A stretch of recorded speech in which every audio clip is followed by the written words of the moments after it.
Daily. Taste the Daily. ஈரோட்டில் 17 வயது சிறுமியை கூட்டு பாலியல் பலாத்காரம் செய்த வழக்கில் தலைமறைவாக இருந்த மேலும் ஒரு காமுகன் பிடிபட்டார்.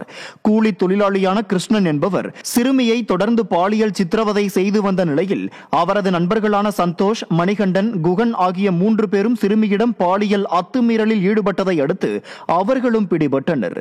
பாலியல் வன்கொடுமை வழக்கில் 4 பேர் சிக்கிய நிலையில் போக்சோ சட்டத்தின் கீழ் வழக்கு பதிவு செய்யப்பட்ட நிலையில் தலைமறைவாக இருந்த சாஸ்திரி நகர் பகுதியைச் சேர்ந்த ரஞ்சித் என்பவரும் போக்சோ சட்டத்தில் பிடிபட்டார். விடிய ஆட்சியில் காவல்துறை முழுமையாக செயல் இழந்து விட்டதால் உள்ளூரிலேயே தலைமறைவாக இருந்த குற்றவாளியை பிடிக்க கூட 1 வாரம் ஆகியுள்ளதாக மக்கள் குற்றம் சாட்டுகின்றனர். விழுப்புரம் மாவட்டம் செஞ்சி அருகே 15 வயது சிறுமியை கூட்டு பாலியல் வன்கொடுமை செய்த வழக்கில் சிறுமியின் தந்தை மற்றும் 4 சிறார்கள் உட்பட 6 பேர் பிடிபட்டனர். அனந்தபுரம் அருகே 15 வயது சிறுமியை காணவில்லை என புகார் அளிக்கப்பட்ட நிலையில் அருகில் உள்ள கிராமம் ஒன்றில் இளைஞர் ஒருவருடன் தங்கியிருந்த சிறுமி மீட்கப்பட்டார். அவரிடம் நடத்திய விசாரணையில் கூட்டு பாலியல் வன்கொடுமை செய்துள்ள அதிர்ச்சி தகவல் வெளியானது.